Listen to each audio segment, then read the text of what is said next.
осындай биік алыпсыздар. Жан біткен жанарынан нұр сыйлаған күндей болып күлімдеген жарықсыздар. Ұстаз болу аса маңызды және өте қиын мамандық. Өйткені ұстаз білім беріп қана қоймай, ұстаз баланы болашақ үлкен өмірге дайындап, қажетті кеңестермен сусындатады. Ғабдуллин әулеті ұстаздардың төрт ұрпағын құрайды. Отбасының берекесі әйел демекші, Қайыржан Ғабдоллаұлының жары анамыз Шәйкен әже екеуі 5 қыз, 5 ұл тәрбиелеп өсіріп, өнегелі отбасы атанды. Ғабдуллин отбасының отанасын Шәйкен әжені сахнаға шақырамыз.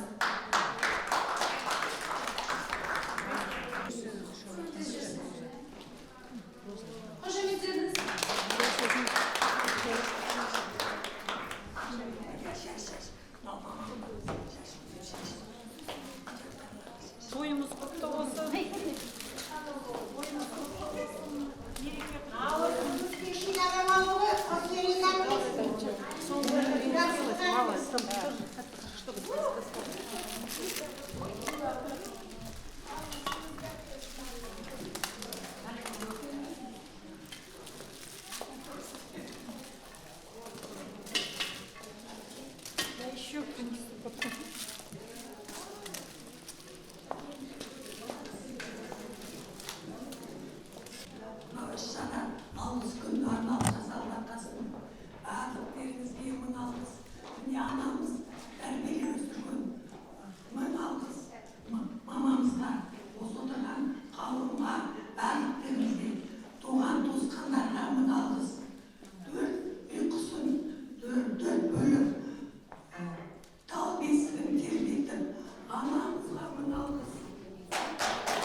Берген өмір үшін, барлық берген жақсылық үшін анама әжеме мың алғыс.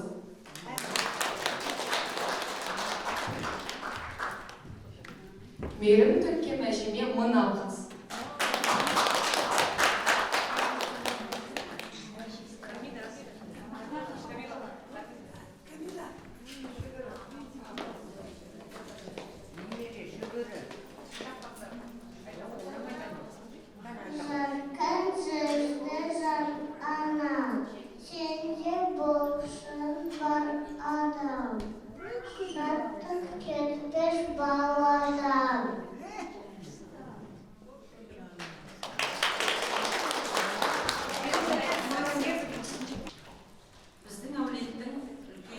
Абдолла атамыз оқуға жағдай болмаған, көптеген қиындық, тек аман қалуға тырысқан кезде атамыз оқудың қаншалықты маңызды екенін түсінген. Абдолла ата бала кезінде жасына қарамай, майға жұмысқа жалданып, тапқан табысына өзінің ағасын Ғаббасты оқытқан. Абдолла атамыз ағасы Ғаббас ата қазақ әдебиетінің ежелгі ақын жырау шығармаларының білгірі әрі жинақтап сақтаушысы ретінде зиялы азамат болған. Халқымыздың данышпан перзенті Әл-Фарабидің бірнеше еңбектерін араб тілінен қазақшаға аударған өзіміздің жерлес кемеңгер ақынымыз Шал ақын Құлекеұлының ел ішіне тараған біраз өлеңдерін жазып алып, шығармалар жинағына жариялаған еді. Атамыз Мұқаш Ғаббасұлы да профессор, Алматыда қаласында жоғарғы партия мектебінде талай жылдар дәріс берген. Ғаббас атамыз Абдолланың жасаған жақсылығын ескере, өзінің баласы Мұқаш атамызға тапсырған екен. Абдолла ұлы Қайыржан өте зерек, ынталы бала. Сондықтан оның білім алуына біздей көмек бергеніміз жөн деген екен.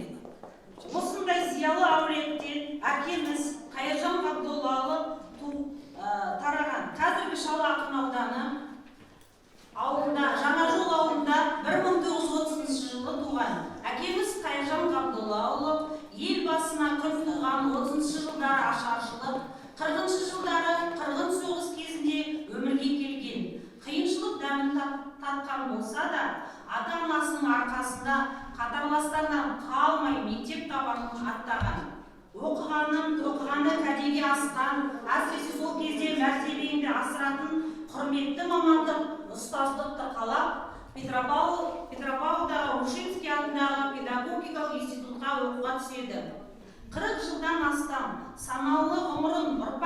тәрбиесіне арнаған шәкірттерінің талабына қанат байлап, болашақтарына жол аша білген, білім беру саласының дамуына, ел құрметіне бөленген адам. Бірнеше медальдарға қоса халық ағарту ісінің озық қызметкері төс белгісімен марапатталған. Әкеміз Қайыржан Ғабдоллаұлы Тұлғалы ауылында мектепте 15 жыл қатарынан директорлық қызметін атқарған. Отбасының берекесі әйелде демекші Қайыржан Ғабдоллаұлының жары анамыз Шәйкен апа екеуі 5 қыз, 1 ұлды тәрбиелеп өсіріп, өнегелі отбасы атанды. Отбасындағы орны бөлек, жалғыз ұл Мәлік жоғары білімді. Мәлік Қайыржанұлы өзінің туған ауылында мектепте әке жолын жалғастыруда. Келіндері Гаухар да Жаңажол ауылында бастауыш сынып мұғалімі болып жұмыс істейді. Балжан Үмітжан есімді қыздары жоғары білімді қаржы саласының мамандары. Маржан есімді қызы Петропавл қаласының нөмір 8 орта мектебінде директорлық қызметін атқарған. Әулеттегі тағы мұғалімдік жолын таңдаған Бибігүл Петропавл қаласындағы нөмір 25 мектеп абыройлы қызмет етуді атқарып жүрсе, кіші қызы Роза мен Шалағын ауданы Кеңес ауылында география пәні мұғалім болып жұмыс істейді. Ата жолын әулетінің немерелері де жалғастыруда. 4-ші буын жиені Айбарша Навейшин аудандық білім бөлімінің бас маманы болып жұмыс атқарады. Дана Қозбаев атындағы Солтүстік Қазақстан университетінің студенттеріне тәлім беруде. Дархан жиені Салтанат келіндері Петропавл қаласының классикалық гимназиясында ұстаздық қызмет атқарса, аталарының ізін қуып келе жатқан немересі Жансая Қозбаев атындағы Солтүстік Қазақстан университетінде, ал шөберелері Камила Мағжан Жұмабаев атындағы педагогикалық колледжінде оқып жүр.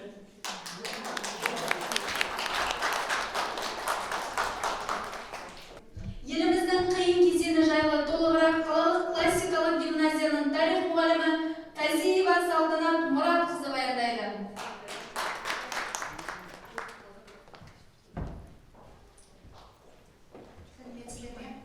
Жалпы қазақ халқы басынан өткен қиын қыстау күндердің бірі бұл ашаршылық жылдары екені белгілі.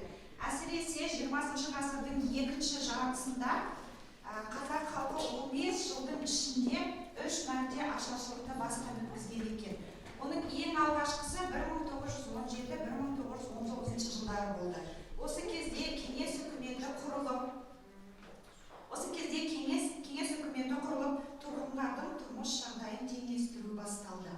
Ол аздай Ресейдің Еділ бойындағы кейбір елді мекендерінде қуаңшылық жайлап, бидай өспей қалып, азық іздеген кейбір халықтар осы Петропавлға теміржол бойымен тамақ іздеп ағыла бастады. Екінші кезең 1921 жылы білетін болсақ басталды. Одан кейінгі үшінші кезең 1930-33 жылдары. Міне осы кезең ең сұрапыл, ең қиын қыстау кезең болсақ десек те болады. Дәл осы кезде қазақ халқы тіпті жер бетінен жойылып кете жаздады. Мүмкін Ресей үкіметінің мақсаты да сол болған шығар. Өйткені Сталин дәл осы тапсырмамен Голощекинді Қазақстанға жіберген болатын. Елімізде күштеп отырықшыландыру, ұжымдастыру жүргізіле бастады. Егін егеме жоқ па, мал өсіреді ме жоқ па, ол бәрібір болды.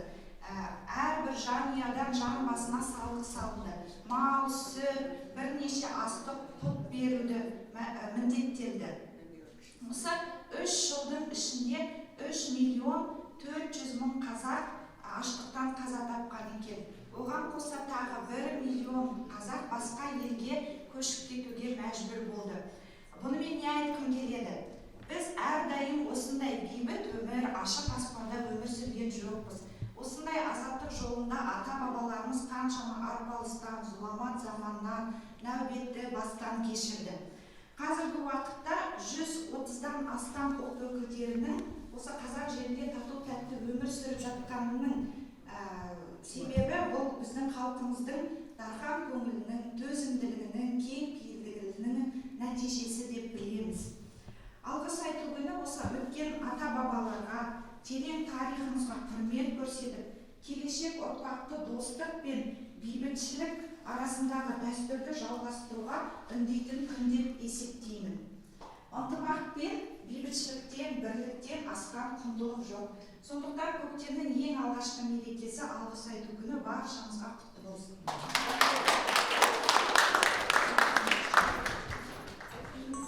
Рахмет. Келесі сөз кезегін Жансаяға береміз.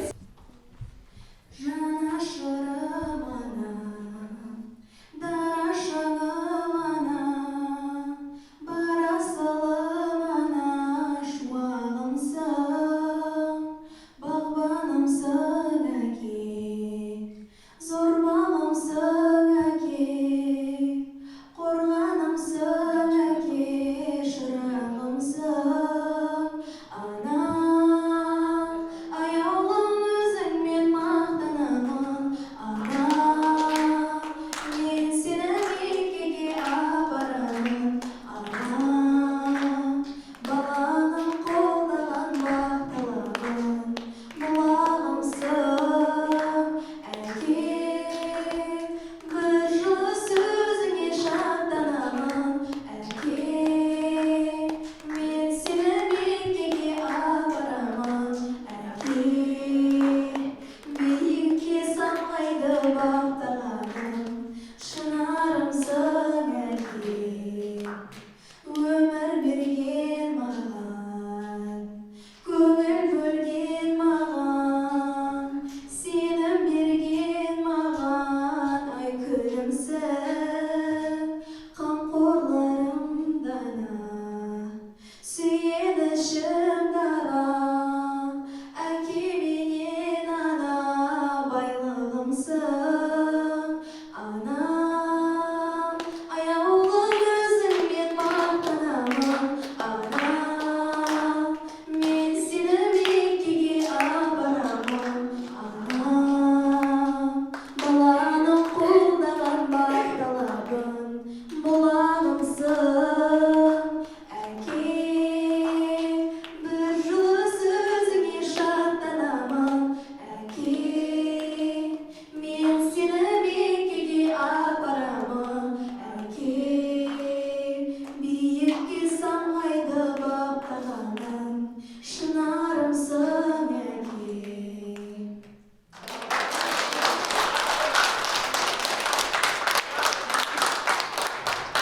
Қарғам Роза құлным, менің балапаным, екі үйімнің бірі қызы еді.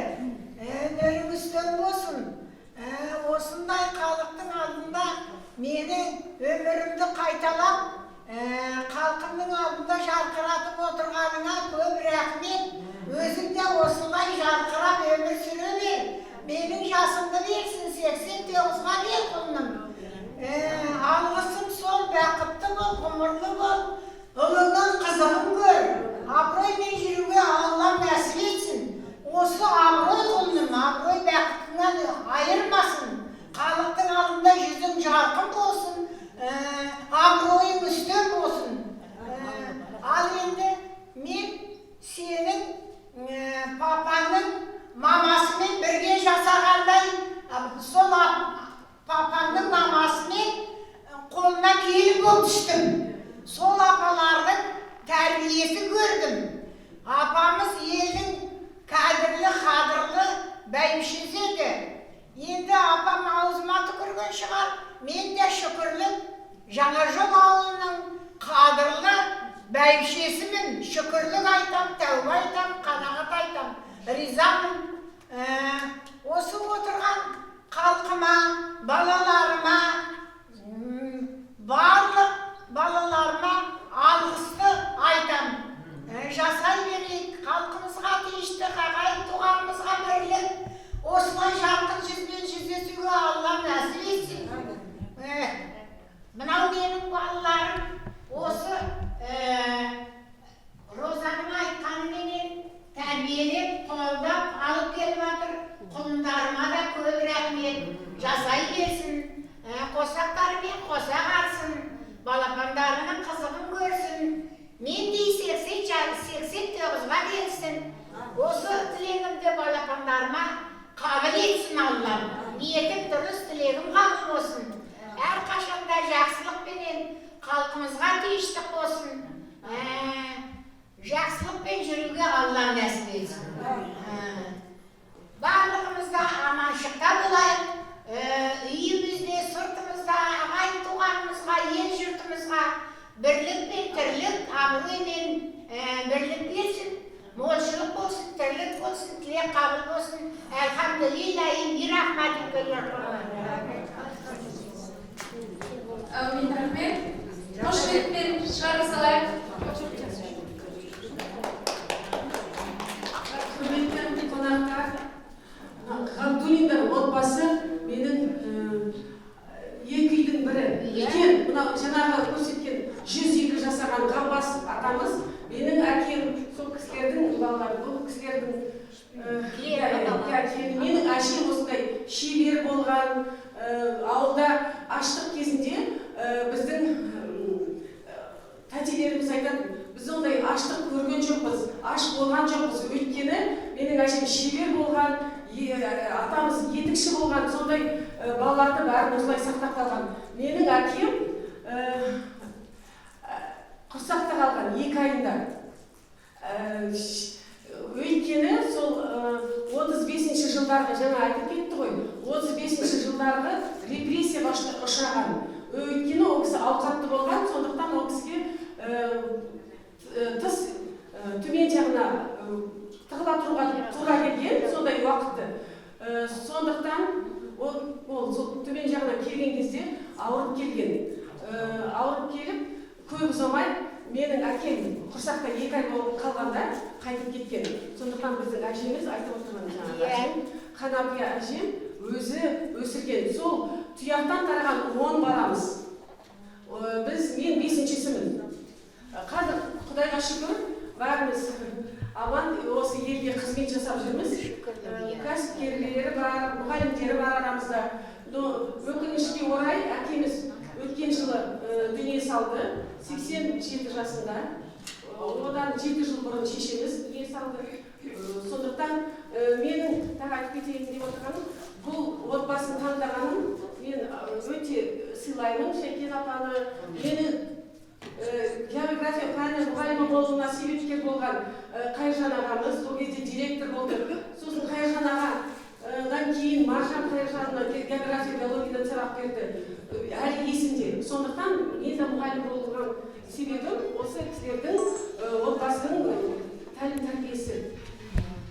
Шәкен апаның, Қайыржан ағаның үйіне барғанда өте қызығатын. Керемет энциклопедиялар, мен класстас Ержан класстас болды. Сол кезде Ержан мен Қайыржан ағаның әңгімесі өте ерекше болатын. Тарих, география, неше түрлі керемет интеллигентті әңгіме болатын. Соған мен өте қызығатынмын. Кітаптарға қызығатынмын.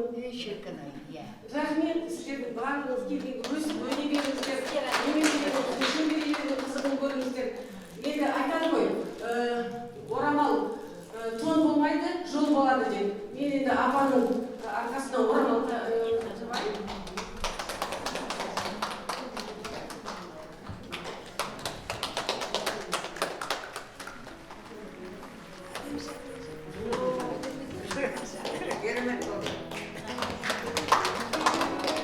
Қошеметтеріңіз.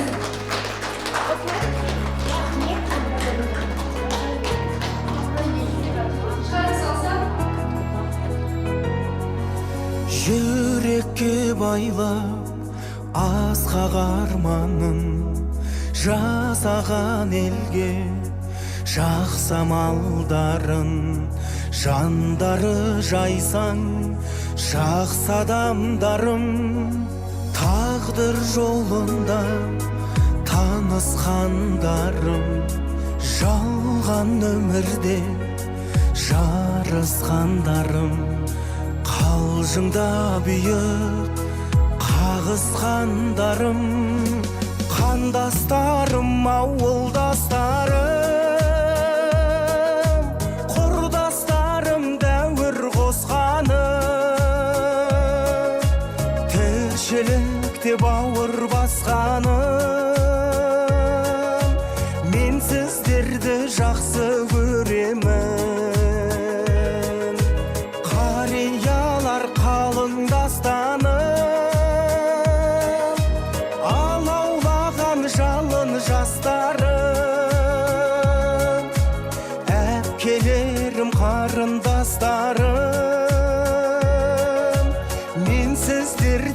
жақсы